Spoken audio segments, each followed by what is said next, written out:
We're live. Beautiful. Hello, everybody. Day two of the virtual summit.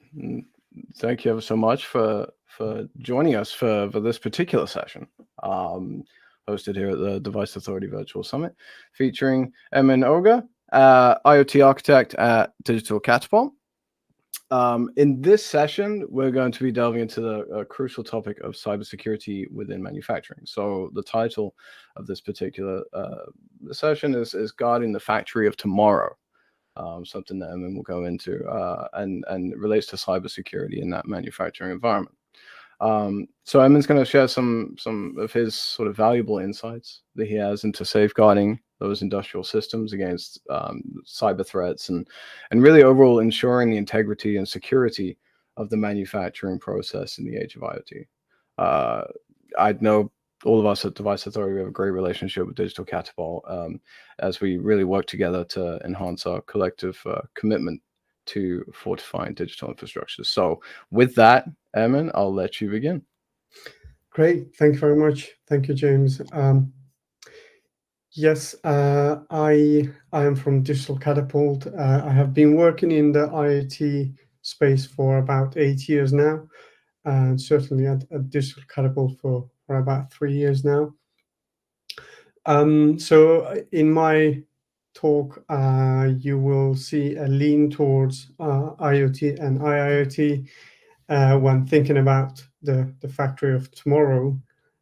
Certainly, you wouldn't think of it without IoT or IIoT. So I say IoT and IIoT. So excuse for that. I might refer forth and back, switch between the two in the presentation.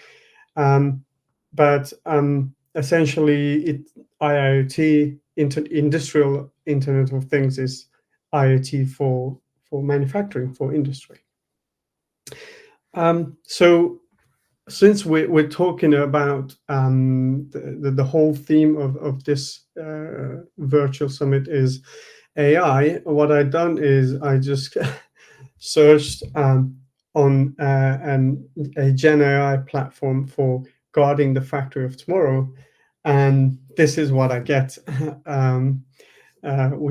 with an officer overlooking with a high-tech glass looking at the factory. Certainly, we don't mean that, but that also reveals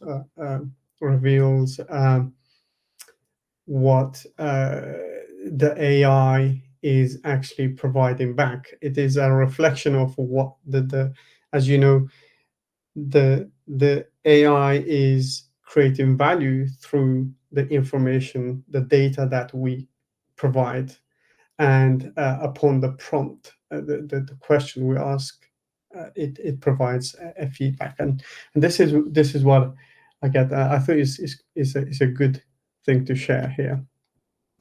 So about Digital Catapult, for those who who are not aware of who Digital Catapult is, we consider ourselves to be the UK authority on advanced digital technology.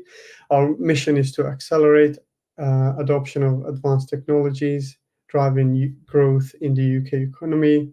We create new opportunities through collaboration and innovation, as James said. So we collaborate with Device Authority, with many other partners, and we work together with SMEs, with startups, and with enterprises to accelerate the adoption of digital technology in the UK.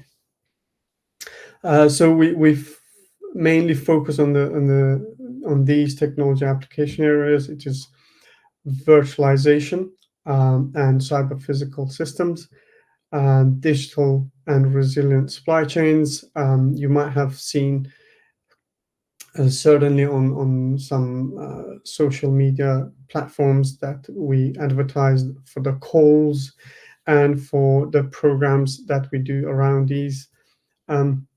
So let's proceed. So again, before coming to the session, I also asked Gen AI, what is and what does a factory of tomorrow look like? So what is the response to what is the text on the left hand side. I've highlighted some words there. So according to AI, it is a manufacturing facilities characterized by advanced automation, digital integration, and sustainability. So when you look at the picture there, you can see some green around it. Of course, that is trying to picture the sustainability, I guess. And there is automation because there are some robot arms there, and also I guess the integration piece is communication between the robot arms and the rest of the factory there. That's a bit of picture reading, and also it in terms of technologies, it incorporates robotics, artificial intelligence, and Internet of Things, as I mentioned earlier, and augmented reality. So I've highlighted the text in red and underlined because that provides the business objective here. So any of the technology, any of the data solutions that we have should have some business objective, or otherwise it is highly likely that it's going to fail. We cannot just say, okay, let's have an AI solution without knowing what we need it for. And we do see those kind of failures. But essentially, it is IoT is a key element, foundational element to enable the factory of tomorrow. And I am quite impressed with the text, at least from the as a response from the AI. Okay, so a bit of icebreaker. I wanted to ask, who knows the story of this image on the screen? I'm just going to give like 10 seconds or so. The hint, it is related to space.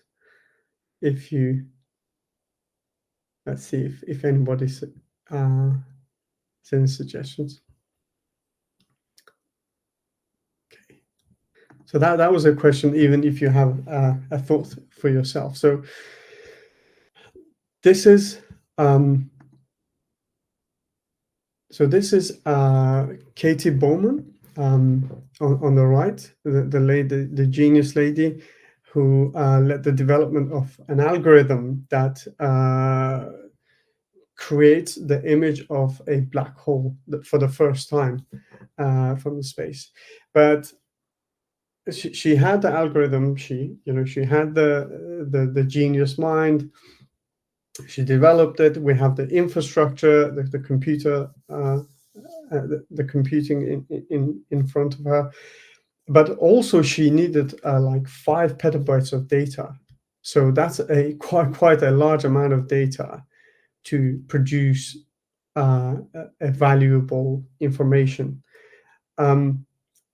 Let's hold that in our thought for a second. So the key message I guess for me here is an algorithm on its own is not going to produce value where there is no data. So I wanted to begin my talk with that, related to data, because it's the fundamental asset to most of the technologies we are talking about here. Be it augmented reality, be it artificial intelligence. The data is the foundation of enabling any business solution with those technologies. And in fact, about almost anything, even we don't realize, is about data. Data is one of the most important assets for an organization. in this era of information technology. The information is actually formed by processing the data. So where there is no data, there is no information, and if there is no information and data, certainly no intelligence, which is what we are thriving in this era of information technology. So another example could be a journey of a product, since we're emphasizing manufacturing in this session. So I have crossed the word a product because at systems level, it could mean the same thing as data. So from the mines all the way to the factory, to on the lorry, on the shipment, it every time the materials or the product moves, it processes it produces data through the entire supply chain system, let alone only in the manufacturing system. The data that is produced even by a simple item in a product is quite high. So if we if we do a quick recap on what we discussed already, you have a scientist who wanted to image a black hole, and she needed data to do that. Now, now that she has the infrastructure and the algorithms, she also needed the data to create that valuable image. Similarly, you have a manufacturer, and she wants to optimize her business. Well, guess what she needs? Of course, data. At her level, maybe information, okay, at the management level, but information is from data. So capturing the data and processing and turn it into information for the business. So one clear message we understand is that we need to capture data and ingest data from wherever we think is going to be valuable to our business. Whether factory systems, vehicles, space, and even the table in front of you, if you feel it's valuable. And in the era of AI and the GPTs, the models, as you know, this year there has been so many AI models released by huge companies, and many of them are open source. So they do provide a very valuable experience, as you know, as I had shown in the beginning. But to tailor around the business itself, the business should capture its own data and feed that into the model and reprocess the model in order to create the value, tailored value to the business. Especially, when you think about the federated AI, where you have intelligence specific to nodes of locations or assets, that is very valuable to have. So now that we understand that we need data for interconnection, for intelligence and automation, we would be looking for the ways to capture data. So as mentioned, IoT today, IoT is a technology term, but it's a nebulous term for many things. It's a relationship between the physical and digital space, means that it has Venn diagram intersection or encompasses such as concepts as Industry 4, cyber physical systems, and digital twins. But all at the center of the center of all of this is IoT, and it helps with that data journey and data story from bottom up.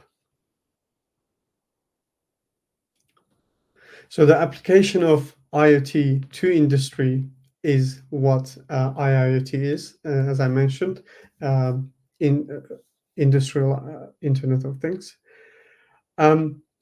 Surely the industry has some standards and methodologies such as ISO 95, the OPC-UA protocol, the OPC-UA standard, etc. And IoT is laid on top of the industrial system, not to break these rules and these standards, but follow them for best practices.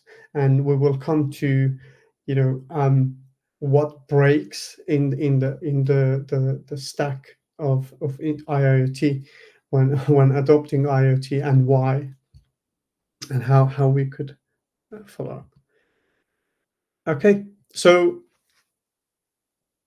we talked about that was an introductory section, and I wanted to look at the factories today and tomorrow from a systems level. The previous pictures that we saw was generated by AI.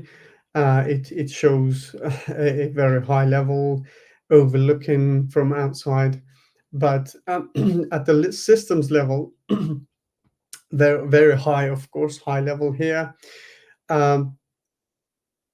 This is what we see in manufacturing. So we have the traditional way of following the ladders of the tech stack in manufacturing systems strictly. What I mean is you have PLCs and HMIs, and then on top of that you have the SCADA system, you have the MES, manufacturing execution systems, where you can do local reporting and etc. And then there is an ERP, and also the cloud, maybe. Okay, and I don't mean the cloud, just public cloud that you can see. It can be an on-premise server as well. So this is the factory today, and to be honest with you, even many of the production sites don't have some of these technologies. So we're talking about transition from industry 3 to industry 4, but some sites might even be actually below industry 3. So there is an X level of technology maturity gap. Again, so the data path in these systems, in the traditional systems, is strictly from bottom to up. So you are not connecting a PLC directly into our ERP or directly into the cloud, never at all. You have to follow the steps in the ladder, and you are mostly vendor locked when you're doing this, because there are closed boxes. There are so many proprietary protocols and so many proprietary products between the stacks. So every time you need to make a change, the manufacturers need to make a change, they have to call, they have to bring in the engineers from these companies, or very specific engineers, and many of the times they can address either one or at most two of these. So it's a high cost for the manufacturer. So the desired state, what is the desired state of factory? And I put there still today, because as I said, we have not revolutionized, and we have not adopted the IoT, the industry 4 standards over and it has not become a standard, unfortunately, for manufacturing sector. So IIoT brings the capabilities to move from bottom to the upper level without vendor lock-in. It allows the flexibility of taking data from PLC to the cloud. And again, don't misunderstand. I'm not promoting or suggesting to send your data to the cloud, though it has many benefits. Um, the cloud level can be on-prem, it can be private, it can be public, whichever is fitting in your own business case. But notice that I say still today, because we are not there. The maturity is still lagging, I have to say, in the sector, and one of the reasons for this is the security itself, the security concerns, which we will come to again in the later slides. But spoiler alert, there are solutions to that concern. So it's not that there are no solutions, but it is because of the solution, the complexities, which I will talk about later again. Okay, just skip that. So the factory of tomorrow, I wanted to picture quickly here. There are many thoughts and there are many cases where and business cases I'm talking about that could be adopted in the future in manufacturing systems. But one thing that is provisioned that it could do is to bring the customer closer to the factory, allowing a more customized, tailored experience, such as designing some products and ordering directly from the factory. There are such solutions at a B2B level between businesses, but not directly interconnected with the factory, and not a C2B business model yet. So we are to evolve towards that yet. One of the capabilities it could bring in is to allow servitization of products. So servitization business model is where you can instead of a one-off sale of a product, you can utilize some SLAs and lease the product. And that, of course, requires a connected infrastructure to utilize the service layer agreements. For example, the conditions and how the product's used. That infrastructure also allows for intelligence, such as predictive maintenance of the product. And of course, a digital twin. So what has been on the hype, as you know, is digital twins. That will increase productivity, save on costs, and enable sustainability. Increase visibility, enable automated remote operations to run smoother.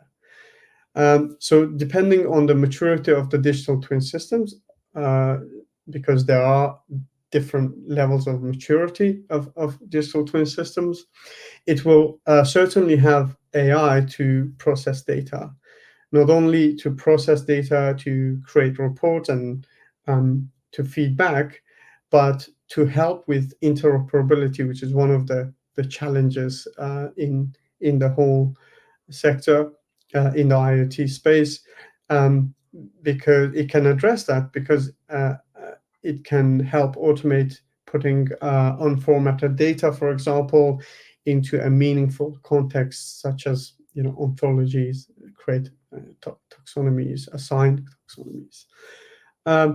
It can really revolutionize the manufacturing space quite rapidly. Each of these topics are of their own, but I wanted to provide some example scenarios of moving forward to the factory of tomorrow. I want to, however, give another personal experience. It reminded me of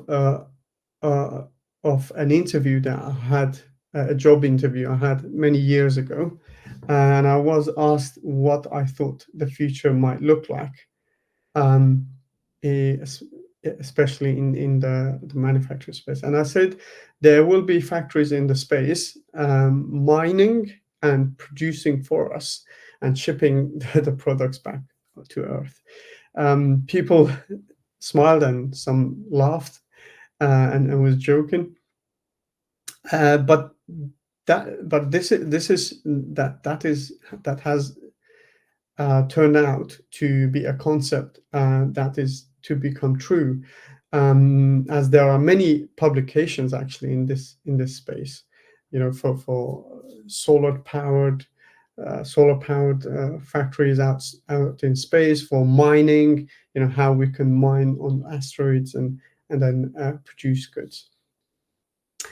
That's a short experience. So we certainly IoT or IIoT is in this case is an enabler for the factory of tomorrow by providing all the data infrastructure, allowing connectivity, and allowing bidirectional communication with a plant. That is not only important for capturing data and to perform some actuators to perform some operations, but also for security itself, really. If you think of updates, if there is an issue to patch, a bidirectional communication is quite vital. There are of course, some alternative ways as well, but it is an efficient way to manage through that. So, although we know the benefits now, so what is the blocking? What is blocking us for adopting all of that? As you may remember, that I provided some a systems level of the factories, the manufacturing systems today, and I put the word still there because of this. So we know the benefits. We have been discussing for years now. So what is blocking? So it turns out that you can read on many published research and many reports that security is one of the biggest concerns. While we know the benefits that we mentioned previously, an unsecure IoT solution can result in a total halt of business operations. And we have seen some of the issues that I will lightly touch that I previously, last year, the year before, that we touched again. But certainly, an IoT solution opens new doors to the connected world. And when there are open doors, there could be someone who wants to squeeze through and halt the whole operation.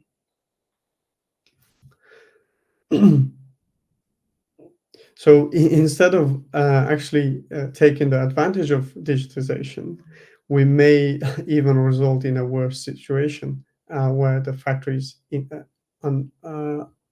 unoperable. Well, let's have a quick look at the technology stack here again. So in the old-fashioned, uh, you would be dealing with one at most two of uh, these technology stacks. And generally, these were on-premise. If I just go back here, these were on-premise, though there are some that open to the cloud now. There are some interconnected MES systems and solutions that are emerging, and there has been some ERP there as well. But remember now, if I animate that now, we are removing the strict path of data now, and we are changing the traditional purpose-built flow of data. This means you have to reinforce the security with those new paths, and have a strategy for securing the new paths. That is to say, thinking of security as you are designing your path, your new paths. So, and it is complex, because this is a snapshot of the connectivity options when you are going for an IIoT solution. So you have to think of, which option you're choosing that is suitable for your data operations. If you need a longer range, choose one, and then think of your security, how you're going to secure that path. And then there are several layers of IoT. Some consider 5, some consider 7 stacks. Layers of the technology stack, and each of them have different options, and choosing different options may lead to to different security considerations. But thinking and having this thought of securing from the beginning, designing in a secure way is a vital step to move forward. I like capturing the image from this website. These are some of the security breaches from the history. So it's updated every year. You can see like billions of data being stolen, over 1 billion, for example, in Indonesia from SIM cards. We have Facebooks, we have health systems, we have resume leaks platforms from all over the world. So these are largely not IoT related, but there were some as well. I have a quick snapshot. I mean, I have given these examples previously as well, where you have things that were hacked. One of the largest was was called Miria botnet or Dynattack. It was the biggest botnet attack in history. So, and one of the reasons why this was so successful was because devices were not configured when they were received. So the old passwords, the factory set passwords were left, and these were mainly the IP cameras. So IP cameras were used as to perform a DDoS attack. Yeah, so there has been some health devices, some baby monitoring devices that were all hacked. In this case, the baby was not harmed, thankfully, and also vehicle. The vehicle one is, I think, is a good example for certainly for security best practices as well. So yes, things can be hacked, can be breached, but having a good practice, like in this case, having an over-the-air update mechanism in place where you can patch the security breach and overcome that threat is quite essential, which it was in this case, and the patch was deployed, and then that security breach was overcome. So implementation complexity is a blocker for IoT, for adopting IoT solutions. So again, there are ways which you can overcome the IoT concerns in the manufacturing space.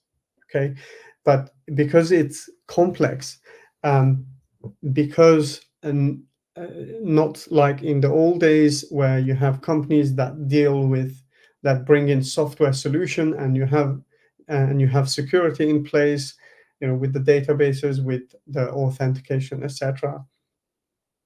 Or you have companies who provide hardware, and they are purpose made, and they have their own security mechanisms in place. But now what you're doing is you creating that stack, and you're connecting all of them together. Certainly in manufacturing space, you were not to connect PLCs directly to the cloud. But now we see a real value there, and we are heading towards that. Okay. So I will say what I said last year, and even the previous years. So in terms of some ways on how you can secure your IoT solution, I have put here some that I see are quite vital. So step 0 is count for human error. That is step 0, not step 1. If I remember correctly, in the previous slides, I mentioned that one of the biggest attacks, DDoS attacks, was because the default password, default credentials were not reset and replaced with strong ones.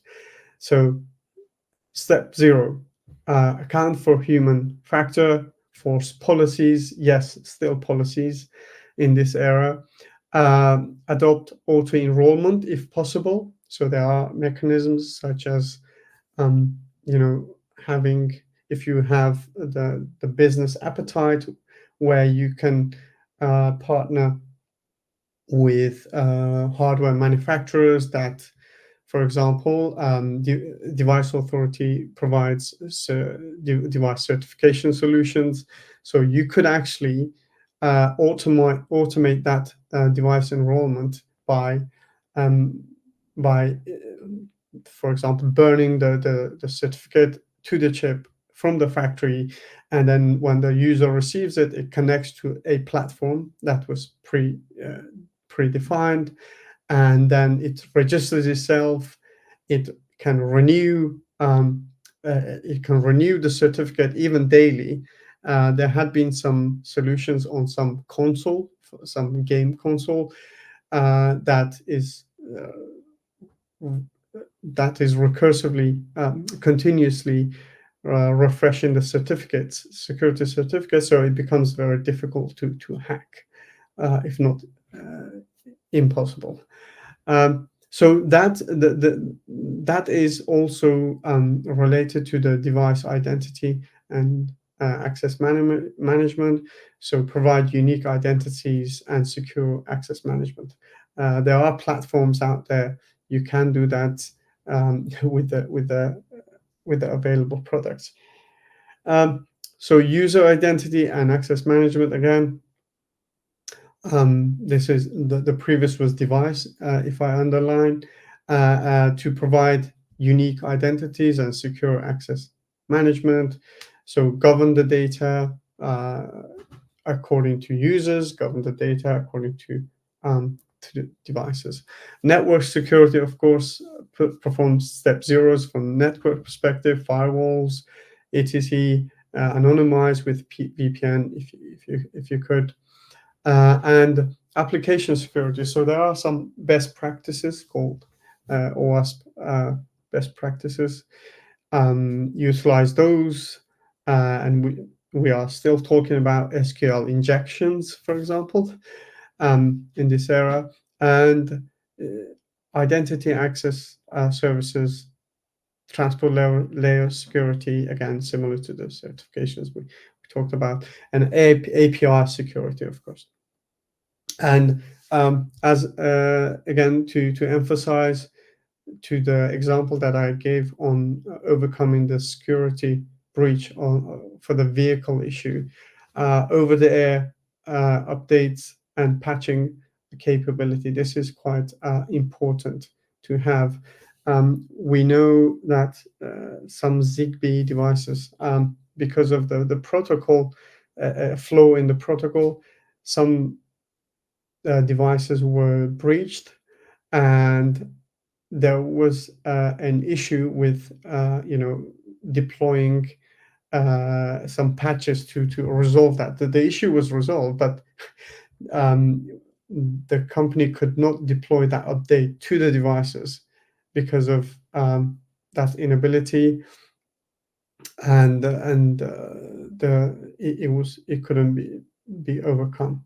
It required manual intervention from the customer themselves, which is not a good business strategy forward, I guess.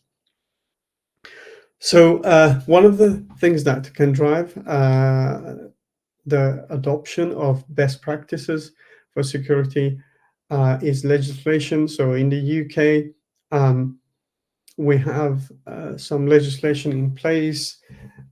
These are mainly around IoT-related legislations.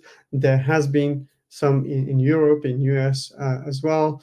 And also there are some legislations that are coming up for AI as well that is going to reinforce. So we know quite recently that the US and the China is talking about about AI basically, because it could become a threat in terms of security. I'm not going to touch the social side, but in terms of security, AI could certainly become a threat as well. So these legislations, they enforce some level of security. I have to say, it is a big improvement. For example, the legislation on the left side, Products Security and Telecommunications Infrastructure Act 2022, it is banning universal default and easily guessable passwords. This is a step. This is not a very very promising step, but it is a step towards that. Because even if you have a complex password and you receive a device from the post, there's nothing that guarantees that on the way it's been opened maybe somehow, and the password is known, and that the receiver will configure. I'm referencing the DDoS attack here again. So some of the legislations are being developed, I think, which is quite beneficial, quite promising.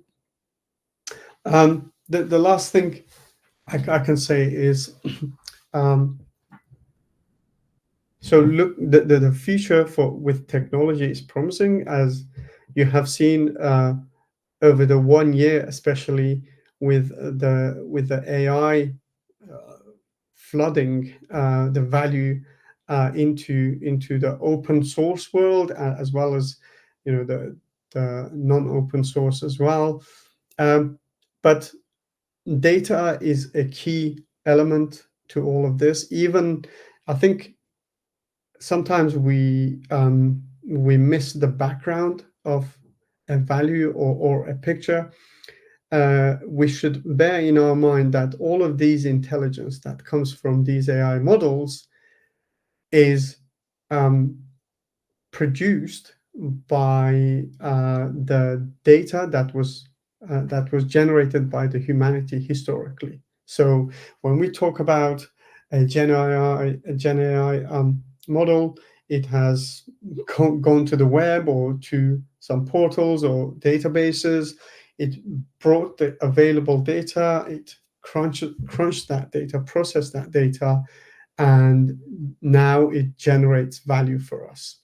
There are some methods such as synthetic data, etc., but that's another topic. But fundamentally, it is the data that is produced that should be captured by the manufacturers to have a more tailored solution for their business problem.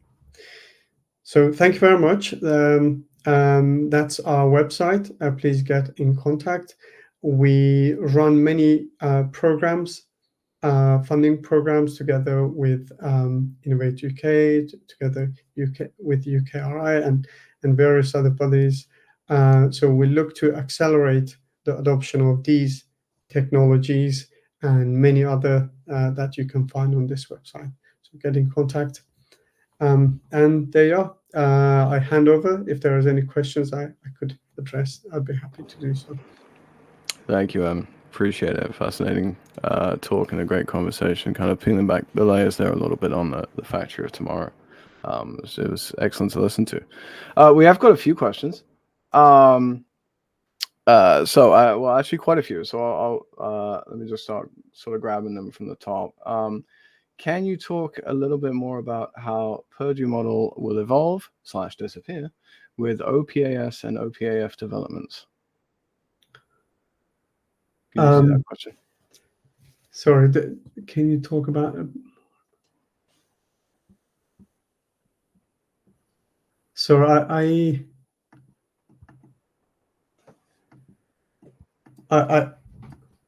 I don't get that question. Sorry, if you could. It's okay. We can follow up. We can follow up if you could offline. Elaborate a little more, then I'll be happy to help. That's not a problem. That's not a problem. So you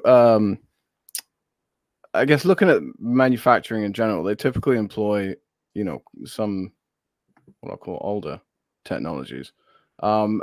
How do you think these sort of older, and I'm loath to call them legacy because they're still working, but older technologies, how do they impact the digital transformation strategy and sort of the security that revolves around that? Sure. So yes, so the legacy systems are what is actually causing the lag in adopting the technology. Sometimes they are an advantage. Sometimes they are a disadvantage. They are an advantage because you can retrofit some sensors or some other digital technologies around and start adding a lot of value on top of that. So when you bring in something that is a very high value compared to the state that it is valued. It can be seen as a higher return on investment by the manufacturer, so they can adopt that fairly easily. Sometimes it's easier actually to do that, to deploy solutions on top of legacy systems. Because there isn't anything anyways. Whereas if you have an MES, an ERP in place, the manufacturers don't see our return on investment that quickly. So, but again, the IIoT, because of its nature, because of the technology stack it has, it can overcome the legacy system breach as well. And actually, it can be a good use case where IoT is utilized. Yeah. Right. Okay. And do you have any resources? Just like another question. Any resources or places where people can visualize some of the IoT best practice and secure infrastructure that you've touched on here? Yeah, I mean, there are some reports that are published annually. I do read the Microsoft's IoT monitoring report, especially. I think your website provides some good insights on some strategy, and also, as I mentioned in the presentation, the OWASP. If you search for OWASP best practices, you could access those fairly quickly. Um, I mean, we're not basically we're not inventing new security mechanisms here.